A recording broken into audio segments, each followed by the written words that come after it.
My son and his wife went on a cruise, leaving me to babysit my 8-year-old grandson who had been mute since birth. As soon as the door clicked shut, he stopped rocking, looked me dead in the eye, and whispered in a perfect voice. "Grandma, don't drink the tea Mom made for you," she plotted. My blood ran cold. "I'm glad to have you here. Follow my story until the end and comment the city you're watching from, so I can see how far my story has reached." I never imagined that watching my 8-year-old grandson could turn my world upside down. At 66, I thought I'd experienced every surprise life could throw at me. I was wrong. The morning Dean and Nyla left for their 7-day cruise, I felt that familiar mix of joy and exhaustion that comes with caring for Damien. My grandson had been diagnosed as nonverbal since birth, and while I loved him deeply, our time together was always filled with silent gestures, patient waiting, and the constant ache of wondering what thoughts lived behind his bright brown eyes. "Mom, you're sure you can handle him for a week?" Dean asked for the 3rd time as he loaded their suitcases into the car. His voice carried that tone I'd grown to recognize over the years, love mixed with obligation, as if caring for his own mother was just another burden on his already full plate. "I've been caring for children since before you were born," I reminded him, adjusting my cardigan against the cool October morning. "Damien and I will be just fine." Nyla emerged from the house, her platinum blonde hair perfectly styled despite the early hour. She carried herself with that particular brand of confidence that comes from never having to doubt your place in the world. At 34, she had the kind of beauty that turned heads and the kind of ambition that never seemed satisfied with what she had. "Lucinda, I've prepared some special tea for you," she said, her voice honeyed with false concern.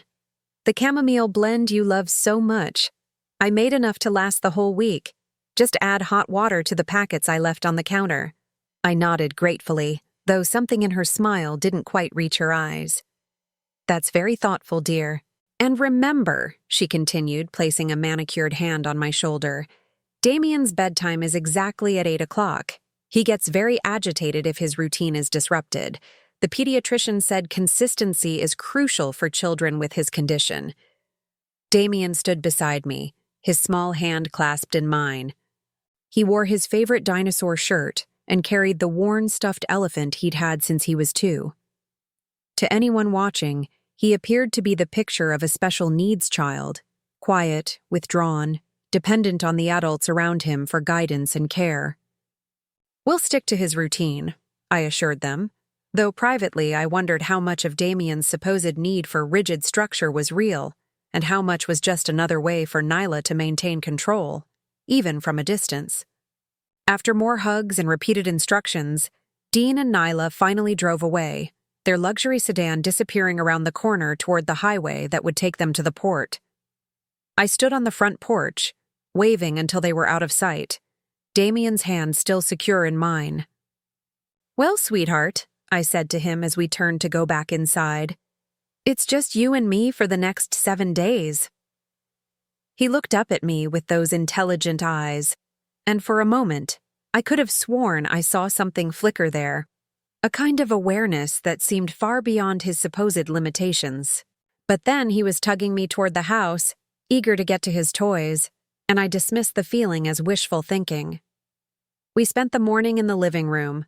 I worked on my crossword puzzle while Damien arranged his action figures in elaborate patterns on the coffee table. The house felt different without Dean and Nyla's presence, quieter, but somehow more peaceful. The tension that usually hung in the air like invisible smoke had dissipated, leaving behind only the comfortable silence of 2 people who genuinely enjoyed each other's company. Around 11 o'clock, I decided to make myself some of the special tea Nyla had prepared. The packets were lined up neatly on the kitchen counter, each one labeled with careful handwriting. For Lucinda, chamomile comfort blend. I appreciated the gesture, though it struck me as unusually thoughtful for Nyla, who typically showed more interest in appearances than in genuine care. I filled the kettle with water and set it on the stove, then opened one of the packets. The dried flowers and herbs smelled lovely. Chamomile, yes, but also something else I couldn't quite identify. something with a slightly medicinal scent that seemed out of place in an herbal tea. As I waited for the water to boil, I heard Damien moving around in the living room. Usually, he played quietly, lost in his own world, but today he seemed restless. I could hear him walking back and forth, the old wooden floorboards creaking under his small feet. The kettle began to whistle, and I poured the hot water over the tea packet, watching the liquid slowly change color. It was darker than I expected for chamomile tea, with an almost amber hue that seemed more intense than anything I'd seen before. I was reaching for the honey when I heard it, a sound so unexpected, so impossible, that I nearly dropped the ceramic mug. "Grandma, don't drink that tea." The voice was small but clear, unmistakably real. I spun around to find Damien standing in the kitchen doorway, his brown eyes fixed on mine with an intensity that took my breath away. For 8 years, this child had never spoken a single word. For 8 years I'd wondered what his voice would sound like, what thoughts lived behind his silence. "Damien," I whispered, my heart pounding so hard I was sure he could hear it. Did you speak?" He stepped closer, his small hands clenched at his sides. "Grandma, please don't drink the tea. Mom put something in it. Something bad." The mug slipped from my nerveless fingers, crashing to the kitchen floor in an explosion of ceramic shards and steaming liquid. The sound seemed to echo in the sudden silence, but I barely noticed. My mind was reeling, trying to process what I'd just heard. "You can talk," I said, sinking into one of the kitchen chairs before my legs gave out entirely. "All this time, you could talk." Damien nodded solemnly, moving to stand beside my chair. "I'm sorry, Grandma.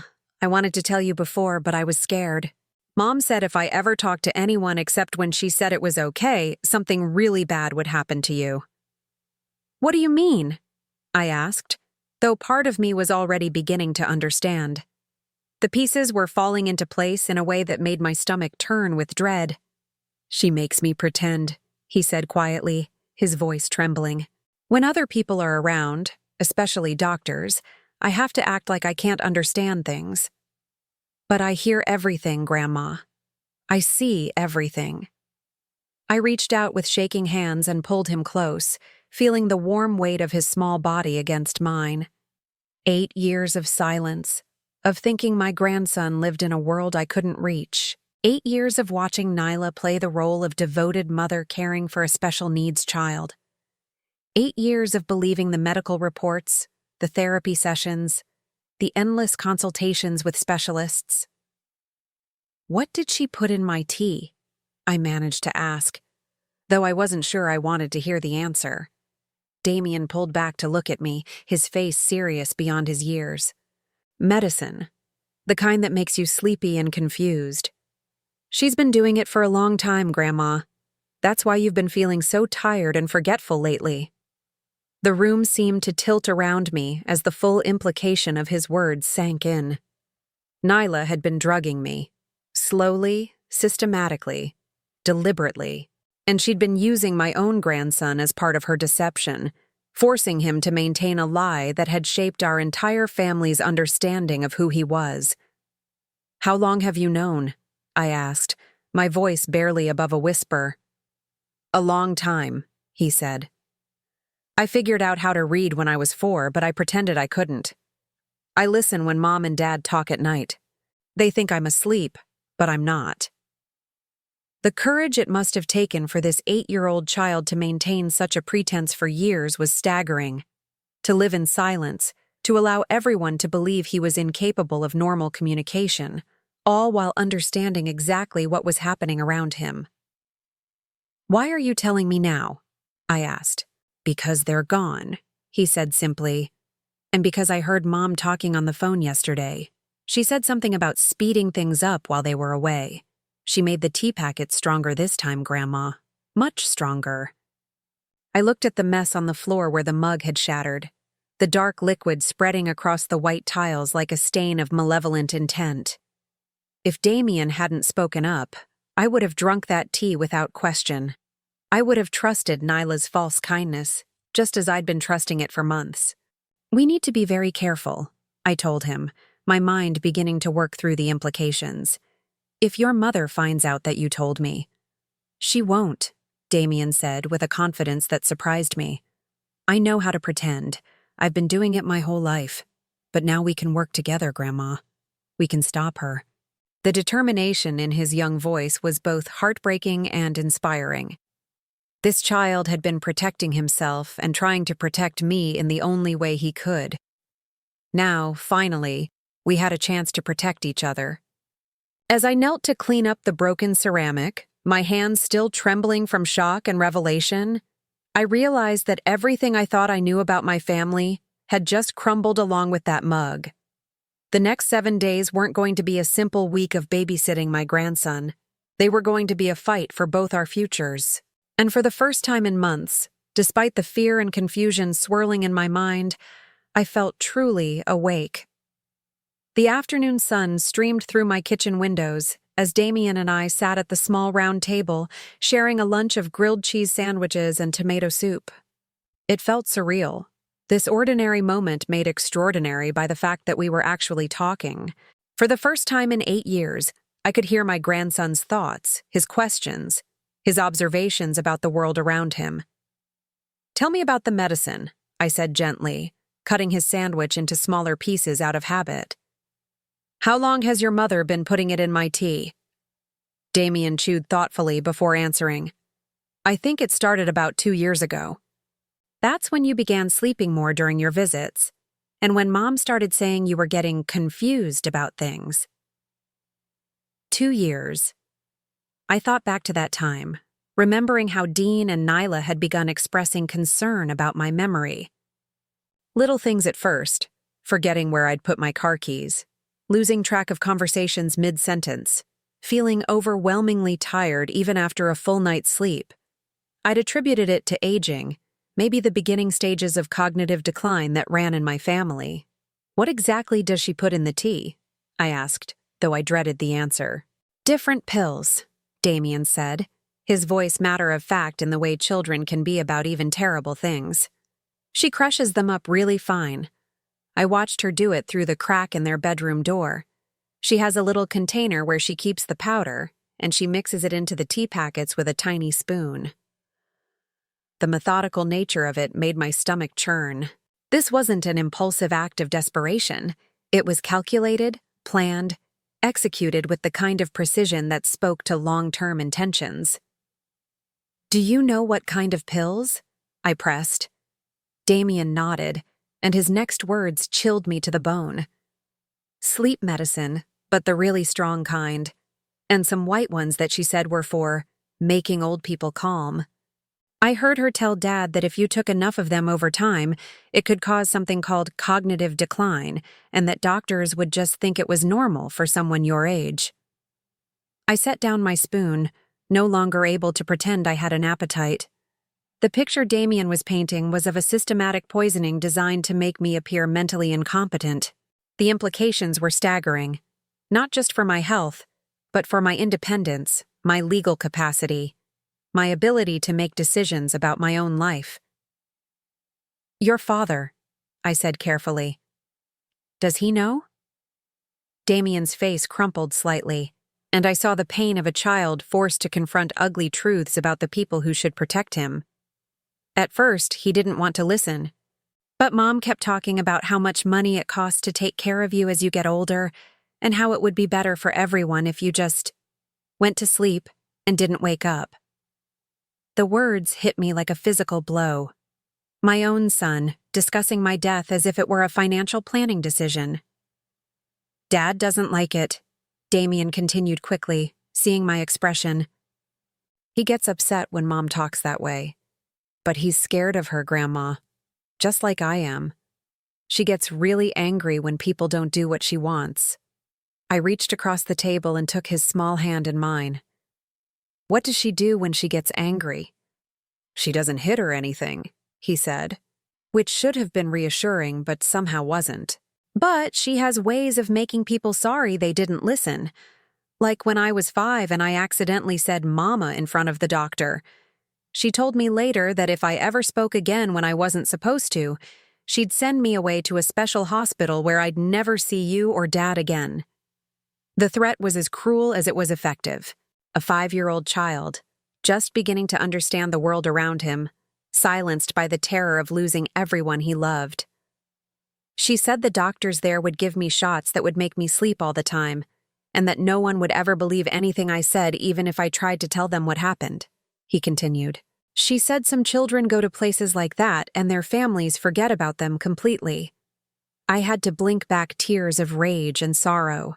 The psychological manipulation of a small child, the weaponizing of his natural fears and dependencies. It was a level of cruelty that I was still struggling to fully comprehend. "But you're very smart," I said, squeezing his hand. "Smarter than she thinks you are." "I had to be," Damien said simply. "I started paying attention to everything after that. I learned to read by watching TV when no one was looking. I figured out how to understand what adults were really saying, not just the words they used in front of me." The resilience of this child amazed me. While other 8-year-olds were playing video games and complaining about homework, Damien had been conducting a covert survival operation, gathering intelligence that might someday save both our lives. "What else have you learned?" I asked. "Mom has been researching things on her computer," he said. "She doesn't know I can read, so sometimes she leaves it open when she goes to get coffee. I've seen pages about something called elder abuse and how hard it is to prove, and lots of stuff about natural causes and expected decline in elderly patients." Each revelation was another piece of a horrifying puzzle. Nyla wasn't just poisoning me impulsively. She was educating herself on how to do it effectively, how to avoid detection, how to make my eventual death appear natural and expected. "She also looks up information about kids like me," Damien continued. "Children with developmental disabilities and how they make unreliable witnesses if anything bad ever happened." The full scope of her planning was breathtaking in its malevolence. She wasn't just using Damien's forced silence to cover her tracks. She was researching how his supposed disability would protect her if he ever tried to expose her. "There's something else," Damien said, his voice dropping to almost a whisper. "She's been making the tea stronger each time. Yesterday, when she was packing the packets for this week, I heard her on the phone with someone. She said she was tired of waiting for nature to take its course and that it was time to move the timeline up." My blood ran cold. If Nyla was planning to accelerate whatever process she'd begun 2 years ago, then this week, while she and Dean were safely on a cruise ship with hundreds of witnesses to their whereabouts, might be intended as my last. "Who was she talking to on the phone?" I asked. "I don't know," Damien said. "But whoever it was, they were helping her plan. They talked about how much medicine would be enough and how to make sure there wouldn't be an investigation afterward." The scope of the conspiracy was expanding beyond just my daughter-in-law's greed. There was someone else involved, someone providing expertise or encouragement or both. "Damien," I said, choosing my words carefully, "do you understand what your mother is trying to do to me?"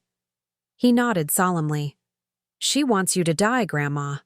She thinks if you die, Dad will inherit your house and all your money, and then she'll be able to control it because Dad does whatever she tells him to."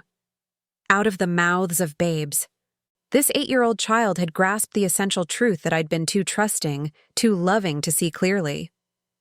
Nyla viewed me not as a person, not as family, but as an obstacle standing between her and a $450,000 house plus my life savings.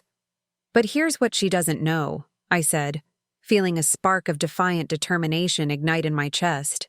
"I'm not as easy to get rid of as she thinks. And now I have something she never counted on." "What's that?" Damien asked. "I have you," I told him, "and you're the smartest, bravest person I've ever met." A smile, the first genuine smile I'd seen from him in years, spread across his face. "What are we going to do?" I looked around my kitchen, this comfortable space that had always felt like the heart of my home. The afternoon light was beginning to fade, and soon it would be evening. Dean and Nyla were somewhere in the middle of the ocean, probably toasting their cleverness with champagne while they waited for news that their problem had solved itself. "We're going to be very careful," I said. "We're going to document everything. And we're going to make sure that when this week is over, your mother faces the consequences of what she's tried to do to both of us." "But how?" Damien asked. "Adults never believe kids, especially kids like me who aren't supposed to be able to talk." It was a valid concern. The very disability that Nyla had forced upon him would make his testimony suspect. But I had an advantage she didn't know about. "Leave that to me," I said. "Your job is to keep being exactly who you've been pretending to be when other people are around. Can you do that?" "I've been doing it for 8 years," he said with a confidence that broke my heart and filled me with pride simultaneously. As we finished our lunch, I began to formulate a plan. Nyla had made one critical mistake. She'd underestimated both her victims. She saw me as a confused old woman too addled to recognize what was happening to her. She saw Damien as a disabled child too limited to understand or communicate the truth. She was wrong on both counts. And by the time Dean and Nyla returned from their cruise, I intended to have enough evidence to ensure that my grandson and I would never have to fear her again. The real question was whether we could gather that evidence before the concentrated doses of whatever she'd put in this week's tea packets accomplished what 2 years of gradual poisoning had failed to do. Time was running out, but for the first time in months, I wasn't facing that deadline alone. The second day without Dean and Nyla brought a strange sense of clarity to my home. For the first time in 2 years, I wasn't fighting the fog that had become my constant companion. My mind felt sharp, alert in a way I'd almost forgotten was possible. The absence of Nyla's special tea was like emerging from underwater and finally being able to breathe. Damien and I had spent the evening before developing what we called our safety plan. During the day, when neighbors might see us through windows or visitors might stop by, he would return to his role as the silent, withdrawn child everyone expected. But in the privacy of my home, when we were certain we were alone, he could be himself. Brilliant, observant, and heartbreakingly mature for his 8 years. "Grandma," he said over breakfast, his voice still carrying that note of wonder that came from finally being allowed to speak freely. "I need to show you something, but we have to be really careful about it." "What kind of something?" I asked, though the serious expression on his face already had me bracing for another revelation. "Mom's research," he said. "She printed some things and hid them in my room. She thought I couldn't read them, so she figured it was the safest place to keep them." We made our way upstairs to the small guest bedroom that served as Damien's space during our visits. It was decorated with cheerful dinosaur wallpaper that I'd put up when he was 4, thinking it might encourage him to be more communicative. Now, knowing what I knew, the bright creatures seemed to watch us with knowing eyes. Damien went to his dresser and carefully moved aside his folded clothes. Hidden underneath, wrapped in one of his old receiving blankets, was a manila folder. "She checks on this sometimes," he explained in a whisper, though we'd already confirmed the house was empty. "She thinks I just play with the blanket because it's soft. But really, I'm making sure she doesn't move the papers." He handed me the folder with the solemnity of a child passing along state secrets. In many ways, that's exactly what it was. The first document made my hands tremble. It was a printout from a medical website titled "Signs of Natural Cognitive Decline in Elderly Patients." Someone, Nyla, I assumed, had highlighted specific sections in yellow marker. Progressive memory loss. Increased confusion and disorientation. Changes in sleep patterns and appetite. Difficulty with complex tasks. Every highlighted symptom was something I'd experienced over the past 2 years. Symptoms that had convinced my own son that his mother was sliding into dementia. The second document was worse. It was an article about when elderly parents become a burden, making difficult decisions about care. The margins were filled with handwritten notes in Nyla's precise script. Nursing home costs $15,000 per month minimum. Legal complications of incompetency proceedings. Timeline considerations.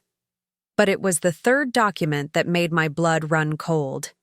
Medication Interactions in Elderly Patients, Accidental Overdoses and Their Prevention, read the title. This article had been annotated more heavily than the others. Passages about how certain combinations of sleep aids and anti-anxiety medications could cause respiratory depression in older adults were underlined multiple times. There were calculations in the margins, dosages, timing intervals, notes about how to space administration to avoid immediate detection. "Damien," I said, my voice barely steady, "where did your mother get these medications?" "Different places," he said, settling beside me on the small bed. "Some she got from doctors by saying she was having trouble sleeping. Some she ordered online using fake names. And some—" He hesitated, and I could see he was struggling with something particularly difficult to share.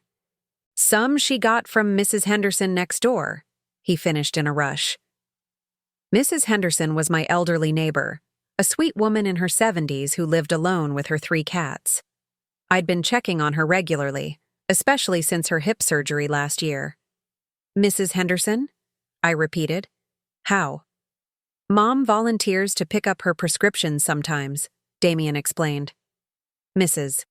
Henderson has really strong pain medicine and sleep pills because of her surgery. Mom always offers to help, and Mrs. Henderson is grateful because it's hard for her to get to the pharmacy." The picture was becoming clearer and more horrifying. Nyla had been systematically collecting medications from multiple sources, building an arsenal of drugs that could be combined in ways that would appear accidental to anyone who didn't know to look for a pattern. "There's more," Damien said quietly. He reached into the folder and pulled out a handwritten list.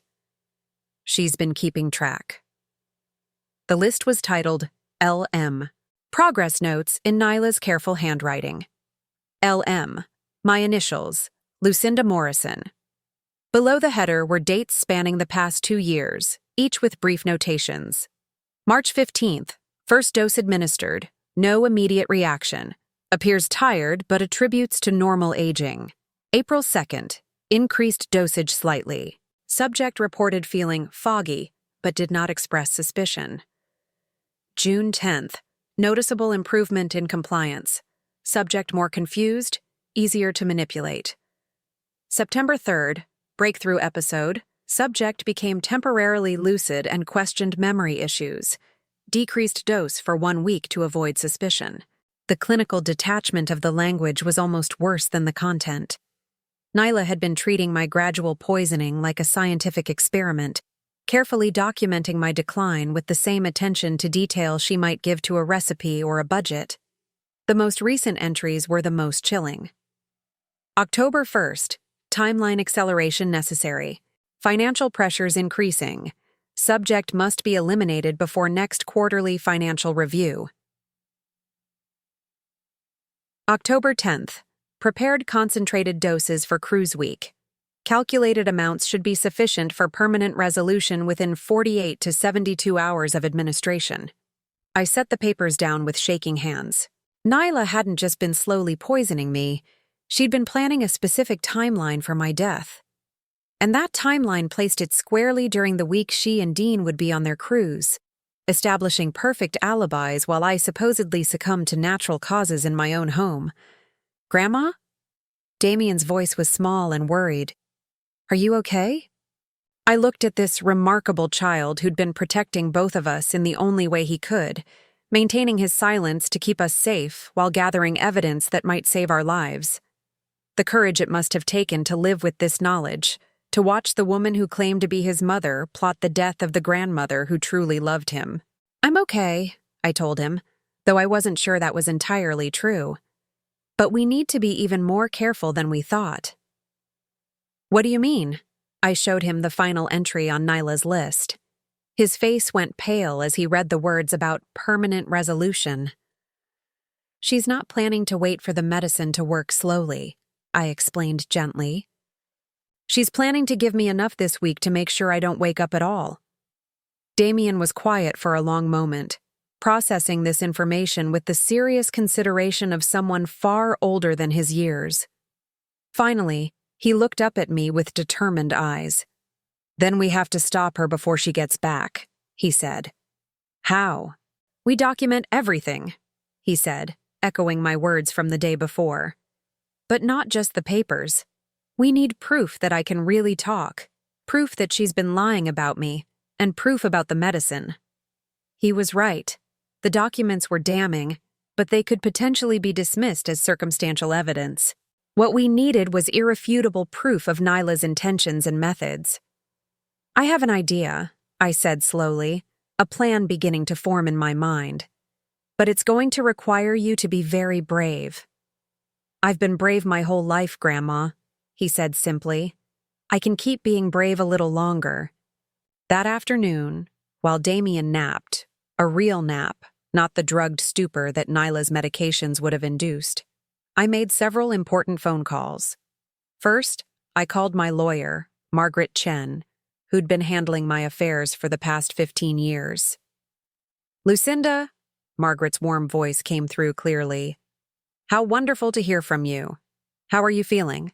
Dean mentioned you'd been having some memory issues. The fact that Dean had been discussing my supposed cognitive decline with my lawyer was another piece of the puzzle falling into place. Had he been laying groundwork for some kind of incompetency proceeding?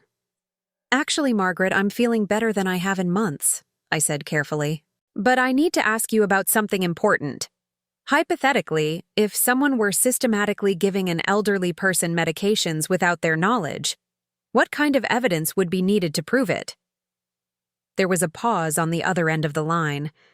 Lucinda, is there something specific you're concerned about? Potentially, I said. I'd rather not go into details over the phone, but I may need your help very soon. Of course. To answer your hypothetical question, the most compelling evidence would be medical testimony showing the presence of unprescribed medications in the person's system, combined with documentation of intent and means. Video evidence would be ideal, but often difficult to obtain. Video evidence. The idea sparked something in my mind. What about audio recordings? I asked. If someone were to confess to this kind of activity? Audio recordings can be admissible depending on the circumstances and local laws. But Lucinda, if you're in immediate danger, you should contact the police. I'm safe for now, I assured her, which was true as long as I continued to avoid anything Nyla had prepared for me to consume. But I may need you to be ready to act quickly when the time comes. After I hung up with Margaret, I made my second call, to my doctor, Dr. Patricia Reeves, who'd been treating me for the past decade. Dr. Reeves, I said when she came on the line, I need to ask you about the memory issues I've been experiencing. Is it possible that they could be caused by medication rather than natural aging? Absolutely, she said without hesitation. Drug interactions, particularly in older patients, can cause symptoms that closely mimic dementia. Have you been taking any new medications? Even over-the-counter supplements can sometimes cause problems. That's what I'm trying to figure out, I said. If I wanted to test for the presence of medications I hadn't knowingly taken, what would that involve? A comprehensive blood panel and urinalysis could detect most common medications, she explained, though some substances metabolize quickly, so timing is important. Lucinda, this sounds serious. Are you concerned that someone might be giving you medication without your knowledge? It's possible, I admitted. Would you be able to run those tests if I came in tomorrow? Of course, I'll have my nurse set up an appointment for first thing in the morning. As I hung up the phone, I felt the first stirring of hope I'd experienced in months. We had documentation of Nyla's plans. We would soon have medical evidence of her actions. And now, thanks to an idea that was still forming, we might be able to get the audio confession that would tie everything together. But first, we needed to set a trap. And for that trap to work, Nyla would have to believe that her plan was proceeding exactly as she'd intended. When Damien woke up from his nap, I explained what we were going to do. His eyes widened as he understood the implications, but he nodded with the same determined courage he'd shown throughout this ordeal. She's going to call tonight to check on things, he said. She always does on the second day. Perfect, I said, though the word felt strange considering what we were planning. When she calls, we're going to give her exactly what she expects to hear. As evening approached, I felt the weight of what we were attempting. We were about to enter the most dangerous phase of our plan, convincing Nyla that her scheme was working, while gathering evidence that would eventually destroy her. The phone rang at exactly 8 o'clock, just as Damien had predicted. As I reached for the receiver, I caught sight of my reflection in the hallway mirror. For the first time in 2 years, my eyes looked clear and focused. Nyla was about to discover that her victim was much more awake than she'd planned. "Hello, Lucinda?" Nyla's voice came through the phone with that perfectly modulated tone of concern she'd mastered over the years. "How are you and Damien getting along?" I had positioned myself at the kitchen table where I could see Damien in the living room. He was playing quietly with his action figures, but I knew he was listening to every word. We'd rehearsed this conversation, and now it was time for both of us to give the performance of our lives. "Oh, hello, dear," I said, deliberately letting my voice sound tired and slightly confused. We're doing fine, I think. Though I have to admit I've been feeling quite tired. More than usual." "Oh no," Nyla said, and I could hear the barely contained satisfaction beneath her false sympathy. "Have you been drinking the tea I prepared for you? It should help with that." Yes, I have," I lied smoothly. "It tastes a bit stronger than usual, but you always know what's best." There was a pause, and I could practically hear Nyla calculating in her head. If I'd been drinking the concentrated tea packets she'd prepared, I should be showing signs of serious impairment by now. "How has your appetite been?" she asked, and I recognized the question as a way of assessing whether the medications were affecting me as expected. "Not very good," I admitted, which was actually true. The stress of discovering the truth about her plans had definitely affected my eating. "I've been feeling rather nauseous, and sometimes confused about what time it is." "That's completely normal at your age, Lucinda," Nyla said, and I had to grip the phone tighter to keep from responding to the condescending tone. "Have you been taking your regular medications as well?" This was a trap. If I said yes, she'd know that the combination of her doctored tea and my legitimate prescriptions should be creating dangerous interactions. If I said no, she might become suspicious about why I wasn't following my normal routine. "I think so," I said, letting uncertainty creep into my voice. "To be honest, I've been having trouble remembering things. Yesterday I couldn't remember if I'd fed Damien lunch, and this morning I found my car keys in the refrigerator." The car keys detail was fabricated, but it was exactly the kind of confusion that would indicate the medications were affecting my cognitive function in the way she intended. "Oh my," Nyla said, and now the satisfaction in her voice was unmistakable. "That does sound concerning. Maybe when we get back we should talk about getting you some additional help around the house." Additional help. Code for beginning the process of declaring me incompetent and taking control of my affairs. "How is Damien handling all this?" she continued. "Is he being difficult? Sometimes children can sense when adults are having problems, and it makes them act out." I looked at my grandson, who was listening intently while arranging his toys. The idea that this remarkable, intelligent child had been dismissed and silenced for years because of his supposed limitations filled me with renewed anger. "He's been very quiet," I said truthfully. "More withdrawn than usual. He seems to spend a lot of time just sitting and watching me." "That's probably for the best," Nyla said dismissively. "The less stimulation you have to deal with, the better. Just make sure he stays out of your way and doesn't cause any additional stress." The casual way she discussed her own son, as if he were nothing more than a potential inconvenience, was chilling. This woman had no real love for either of us. We were simply obstacles or tools to be managed in service of her larger goals. "Lucinda," she continued, her voice taking on what she probably thought was a caring tone. "I want you to promise me something. If you start feeling worse, if you have any dizzy spells or trouble breathing, don't try to drive anywhere. Just rest, okay? Sometimes the best thing for someone your age is just to lie down and let your body recover naturally. The implication was clear.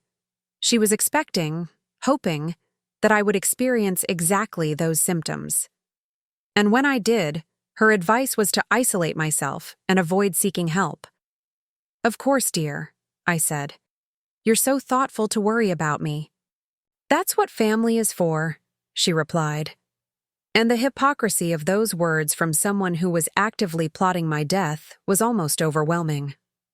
After a few more minutes of false pleasantries and manufactured concern, Nyla ended the call. I sat in the kitchen for several minutes afterward, my hands still trembling with suppressed rage. "You did great, Grandma," Damien said, appearing beside me. She totally believed it. "How could you tell?" "Her voice gets different when she's really happy about something," he explained with the observational skills of a child who'd learned to read adults for his own survival. "It gets kind of sing-song, even when she's trying to sound worried. She was happy that you sounded confused." The fact that an 8-year-old had to develop such sophisticated understanding of manipulation and deception just to feel safe in his own home was heartbreaking. "Now what?" he asked. "Now we document everything," I said, "and tomorrow we start gathering the evidence that's going to stop her." That evening, I helped Damien write down everything he could remember about his mother's activities over the past 2 years. His recall was extraordinary. He could remember specific conversations, dates when unusual medications appeared in the house, times when Neela had made suspicious phone calls or spent time on her computer researching things she didn't think he could understand. "She keeps a journal," he told me as we worked. "She writes in it every night before bed. She thinks I'm asleep, but I've seen her doing it." "What kind of journal?" "A little blue book that she keeps in her nightstand. She writes about money stuff mostly, but sometimes about you and Dad and me. I saw her writing in it the night before they left for the cruise." A journal would be invaluable evidence, but it was currently locked away in Nyla and Dean's bedroom.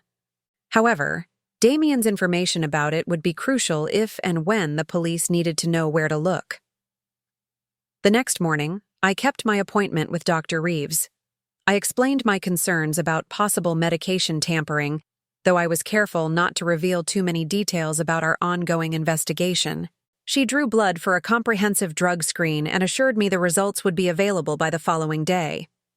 "Lucinda," she said as we finished, "if someone has been giving you medications without your knowledge, that's a serious crime. Have you contacted the police?" "I'm gathering evidence first," I told her. "I want to make sure I have everything I need before I make accusations that could tear my family apart."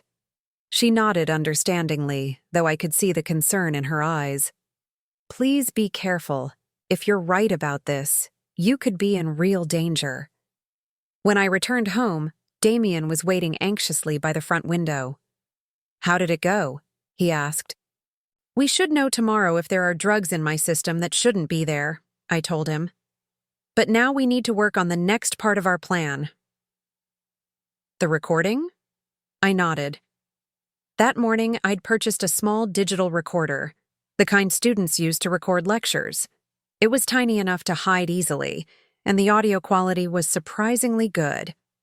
Our plan was to use it to capture Nyla incriminating herself when she returned from the cruise. But first, we needed to practice our strategy.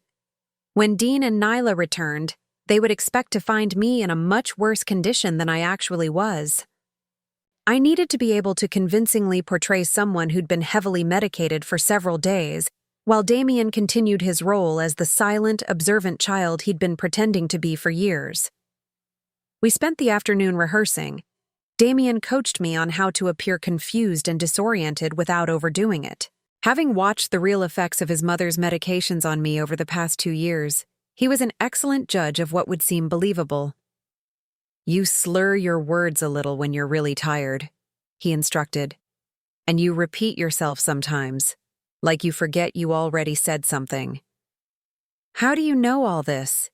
I asked, amazed once again by his observational skills. "I had to learn," he said simply. "I needed to know when you were really sick from the medicine and when you were just having a normal, tired day." so I could take better care of you when Mom and Dad weren't paying attention. This child had been protecting me for 2 years, in small ways I'd never even noticed. Making sure I sat down when I seemed unsteady, bringing me water when the medications made me thirsty, staying close when I appeared confused, all while maintaining his facade of disability and silence. That evening, as we sat down to dinner, I realized how much had changed in just 3 days. My mind was clearer than it had been in months. I felt stronger, more like myself than I had since this nightmare began. And most importantly, I was no longer alone in the fight for my life. "Grandma?" Damien said as we cleaned up the dishes. "After we stop Mom, what's going to happen to me?" It was the question I'd been dreading, because the answer was complicated. If Nyla was arrested and Dean was found complicit in her plans, Damien would need a new guardian. The thought of this remarkable child being placed in the foster care system was unbearable. But legally, I wasn't sure what options we would have. "I don't know exactly," I told him honestly. "But I promise you this, whatever happens, I will never let you be hurt again. And I will never let anyone force you to be silent again." He nodded solemnly, and I could see that he understood the uncertainty we were facing. But there was also trust in his eyes, trust that we would figure it out together. "2 more days," he said quietly. 2 more days until Dean and Nyla returned from their cruise, expecting to find a very different situation than what would actually be waiting for them. 2 more days to finalize our preparations and steel ourselves for what might be the most important confrontation of our lives. As I tucked Damien into bed that night, he looked up at me with those intelligent brown eyes that had been watching and learning and protecting for far too long. "Grandma," he whispered, "I'm not scared anymore." "Why not?" I asked. "Because now you know the truth," he said. "And the truth is stronger than anything Mom can do." I kissed his forehead and turned off the light, hoping with all my heart that he was right. Tomorrow would bring the test results that would either confirm or disprove our suspicions about the poisoning. And the day after that would bring the confrontation that would determine both our futures. But tonight, for the first time in 2 years, I felt like we might actually win. The morning Dean and Nyla were scheduled to return, I received the call that confirmed our worst fears and gave us our strongest weapon. "Lucinda." Dr. Reeves's voice was grave over the phone. "The blood work results are back, and I need you to come in immediately. Better yet, I think we should involve the police." "What did you find?" I asked, though I already knew the answer would be damning. "Your system shows dangerous levels of multiple medications that aren't on your prescription list," she said. "Lorazepam, diphenhydramine, and something called zolpidem, all in concentrations that could cause serious cognitive impairment or worse. Lucinda, someone has been systematically poisoning you." The clinical confirmation of what Damien and I had discovered sent a chill through me, but it also filled me with a fierce sense of vindication. We weren't crazy. We weren't paranoid. We were victims of a calculated attempt at murder. "How long would it take for these medications to leave my system?" I asked. "Given the concentrations, you've been drug-free for approximately 72 to 96 hours, she calculated. "Which explains why you've been feeling clearer lately. Lucinda, these dosages, if someone had continued increasing them, the outcome could have been fatal." Fatal. The word hung in the air like a death sentence that had been narrowly avoided.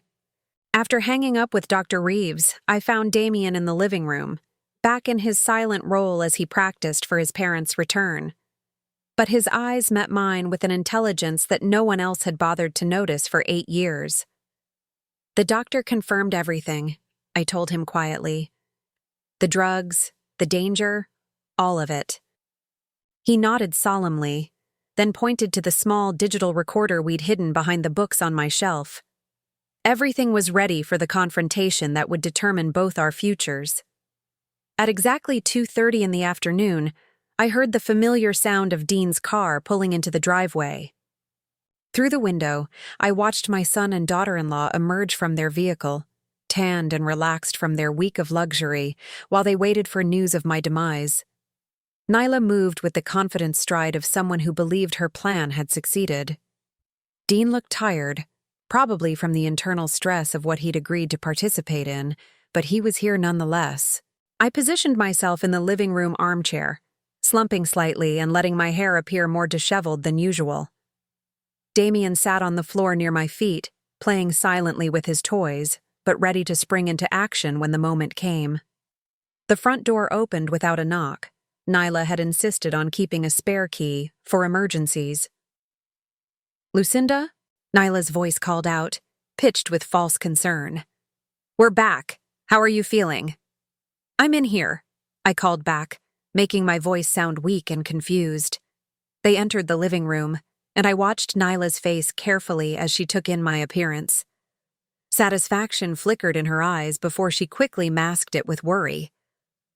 "Oh my goodness," she said, rushing toward me. "You look terrible. Have you been taking care of yourself?" I've been having trouble," I said, letting my words slur slightly. "Trouble remembering things. The tea helped, but I've been so tired." "I can see that," Nyla said, placing a cool hand on my forehead in a mockery of maternal care. "Dean, look at your mother. She's declined so much in just 1 week." Dean hung back near the doorway, his face pale and uncomfortable. "Mom, are you okay?" "She's been like this since we left," Nyla answered for me, which was exactly what I'd hoped she would do. "Getting worse every day. I think it might be time to seriously consider our conversation about alternative living arrangements." Alternative living arrangements. A nursing home, where I would be even more isolated and vulnerable to whatever final plans she had for me. "I don't understand what's happening to me," I said, reaching for the confusion and fear that had been all too real over the past 2 years. "Sometimes I can't remember if I've eaten or what day it is. Yesterday I woke up and didn't know where I was for several minutes."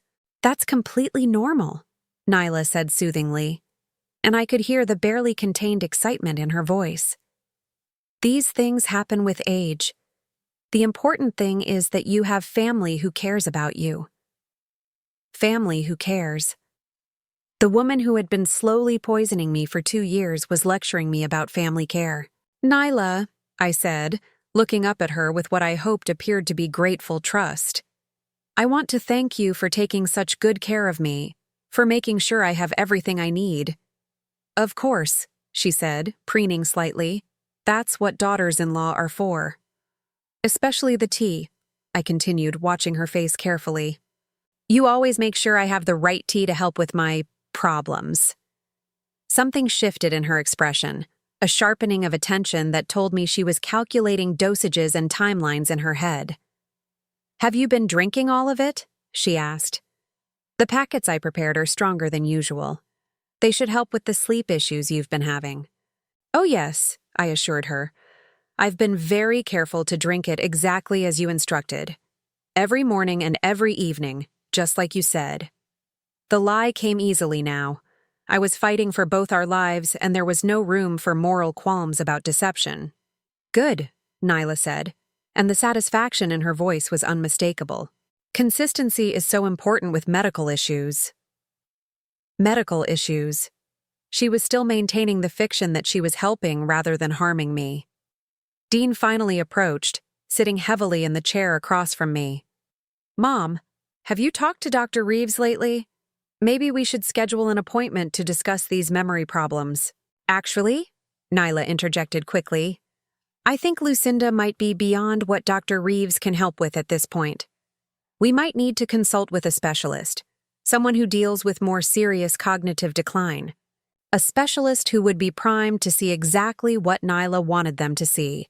An elderly woman whose mental faculties had deteriorated to the point where she needed intensive care." "I don't want to be a burden," I said, letting my voice break slightly. "If you think it would be better for me to go somewhere else." "Oh, Mom," Dean said, and I could hear genuine pain in his voice. Whatever role he'd played in this scheme, Seeing me like this was clearly affecting him. "You're not a burden. We just want what's best for you." "What's best," Nyla agreed, "is professional care from people who understand these conditions." This was the moment I'd been waiting for. Nyla was comfortable now, confident that her plan had succeeded, and eager to move into the next phase. It was time to spring our trap. "Damien," I said softly, reaching down to touch my grandson's shoulder. "Could you get Grandma a glass of water? I feel a little dizzy." Damien looked up at me and our eyes met for just a moment. He nodded and stood up. But instead of heading toward the kitchen, he moved to the bookshelf where our digital recorder was hidden. "What's he doing?" Nyla asked, distracted by the unexpected behavior. "Damien, the kitchen is that way." Damien ignored her, reaching behind the books and retrieving the small device. As he turned around, holding it in his small hands, Nyla's face went white. "Damien?" Dean said, confusion clear in his voice. "What do you have there?" And then, for the second time in my grandson's life, he spoke in front of his parents. "It's a recorder," he said clearly, his voice carrying perfectly across the silent room. "I've been recording everything for Grandma, including all the times Mom talked about the medicine she's been putting in the tea." The effect was instantaneous and devastating. Nyla lurched backward as if she'd been physically struck. Dean's mouth fell open, his face cycling through confusion, shock, and dawning horror. "That's impossible," Nyla whispered. "He doesn't speak. He can't speak." "I can speak," Damien said, his voice growing stronger with each word. "I've always been able to speak. You just made me too scared to do it in front of anyone." "Damien?" Dean's voice was barely audible. "You. How long have you been able to talk?" "My whole life," Damien said, moving to stand beside my chair. "But Mom told me that if I ever spoke when I wasn't supposed to, she'd send me away and hurt Grandma. So I learned to stay quiet." The truth was pouring out now. 8 years of forced silence finally broken. And with each word, I watched Nyla's carefully constructed world crumbling around her. "This is impossible," she repeated, her voice rising. "He's developmentally disabled. The doctors confirmed it. The tests." "The tests you influenced," I said, my own voice suddenly clear and strong as I dropped the pretense of confusion. "Just like you influenced everything else." Nyla spun toward me, her face twisted with rage and panic. How are you?" "How am I coherent?" I finished for her. "Probably because I haven't been drinking your special tea for the past 5 days." The admission hung in the air like a bomb. Dean was looking back and forth between us, his face pale with growing understanding. "What tea?" he asked weakly. "What are you talking about?"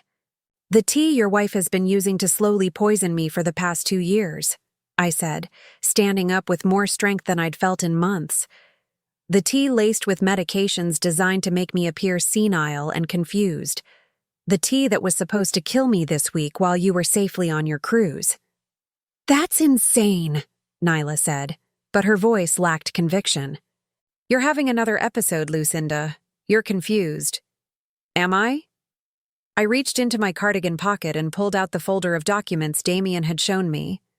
"Then explain these." I opened the folder and began reading from her own handwritten notes. October 10th, prepared concentrated doses for cruise week. Calculated amounts should be sufficient for permanent resolution within 48 to 72 hours of administration. The color drained from Nyla's face as she recognized her own words. Dean looked like he was going to be sick. "Permanent resolution, Nyla," I continued. "Is that what you call murdering your husband's mother?" "I never." She started, then stopped, realizing that anything she said could only make things worse. "And Damien," I said, placing my hand on my grandson's shoulder, "has been protecting both of us the only way he could, by staying silent and watching, by gathering evidence, by being brave enough to finally speak when it mattered most." Dean was staring at his son with a mixture of wonder and horror. "Damien? Is this true?" Has your mother been? She's been hurting Grandma for a long time, Damien said simply. And she made me promise to never tell anyone I could talk, or she'd make you send me away forever. The manipulation, the psychological abuse, the systematic destruction of a family through fear and deception. It was all out in the open now. And Nyla, faced with the collapse of her schemes, was beginning to show her true nature. You have no proof, she said, but her voice was shaking. A confused old woman and a mentally disabled child? No one will believe you. Actually, I said, reaching for my phone, I think Dr. Reeves will be very interested in these blood test results showing dangerous levels of medications I never took. And Detective Morrison will be fascinated by your research notes about accidental overdoses in elderly patients. As I dialed the numbers I'd already programmed into my phone, Nyla made a last desperate play. She lunged toward Damien, probably hoping to intimidate him back into silence. She never reached him. 8 years of pent-up protective fury gave me strength I didn't know I possessed. I stepped between them, and for the first time in this entire nightmare, I let my anger show. "Don't you dare touch him," I said, my voice carrying an authority that stopped her cold. "You've terrorized this child long enough." The sirens were already audible in the distance. Justice was finally coming to my house. 9 months later, I stood in the kitchen of my home, watching Damien help me roll out dough for chocolate chip cookies. The afternoon sun streamed through windows that no longer felt like barriers against threats, but simply openings to let in light and warmth. "Can I add the vanilla now, Grandma?" Damien asked, his voice carrying the natural curiosity and joy of a child who no longer had to hide his intelligence. "Of course, sweetheart," I said, marveling as I did every day at the simple pleasure of having real conversations with my grandson. The legal proceedings had been swift once the evidence was presented. Dr. Reeves's blood tests, combined with Nyla's own documented research and planning notes, had built an airtight case for attempted murder. The recording Damien and I had made during that final confrontation had captured Nyla essentially confessing to her crimes. But perhaps most damaging of all had been Damien's testimony. When child psychologists evaluated him and confirmed that he was not only capable of normal communication, but was exceptionally intelligent, it destroyed every foundation of Nyla's defense. She had been revealed as someone who had forced her own child into years of unnecessary silence while simultaneously plotting the murder of an elderly family member. The judge had shown no mercy. Nyla was sentenced to 15 years in prison for attempted murder, elder abuse, and child endangerment. The fact that she had been systematically poisoning me while presenting herself as my caregiver had particularly outraged the court. Dean's fate had been more complicated. The prosecution had initially considered charging him as an accessory, but his cooperation with the investigation and his genuine remorse had ultimately led to a plea agreement. He received 5 years probation and was required to undergo psychological counseling to address his failure to protect both his mother and his son from his wife's abuse. More importantly for our family's future, Dean had voluntarily relinquished custody of Damien to me. He recognized that his passivity had enabled years of psychological torture for his child, and he wanted what was best for Damien's recovery and development. "The court psychologist says I might catch up to my grade level by next year," Damien said as he carefully measured vanilla extract. "She says I'm probably smarter than most kids my age, even though I missed so much school." "I'm not surprised," I told him honestly. "You were smart enough to protect both of us for years. A little catch-up work in math and reading will be nothing for you." The transformation in Damien over the past 6 months had been remarkable to witness. Free from the constant fear that had governed his life, he had blossomed into the bright, curious, talkative child he'd always been meant to be. His teachers were amazed by his rapid progress, and his therapist said his resilience was extraordinary. "Dr. Martinez wants to know if you'll come to my session next week," Damien said, referring to the child psychologist who had been helping him process years of trauma. "She says she wants to talk about family dynamics and healing." Of course I'll come, I assured him. We're in this together, remember? The healing process hadn't been easy for either of us. I'd had to confront the reality that I'd failed to protect my grandson from years of abuse, even though I hadn't known it was happening. The guilt of that knowledge had been almost overwhelming, until Dr. Martinez helped me understand that Nyla had been victimizing both of us simultaneously. You were being systematically poisoned and psychologically manipulated, she'd explained during one of our joint sessions. You couldn't protect Damien because you were fighting for your own survival, often without even realizing it. What matters now is that you're both safe and working together to heal. The financial aftermath had been significant but manageable. My medical treatment to clear the remaining medications from my system had been extensive, and Damien needed ongoing therapy to address his trauma. But the life insurance policy Nyla had been so eager to claim was now funding our recovery instead. More importantly, we discovered that the house was truly ours. Nyla's plans to inherit everything had been based on the assumption that I would die before making any changes to my will. Instead, I'd been able to update my legal documents to ensure that Damien would be provided for no matter what happened to me. Grandma, Damien said as we slid the cookie sheets into the oven, do you think Dad will ever come see us again? It was a question he asked periodically, and I always answered it honestly. Dean had visited twice since his sentencing, awkward encounters where he'd tried to rebuild some kind of relationship with his son.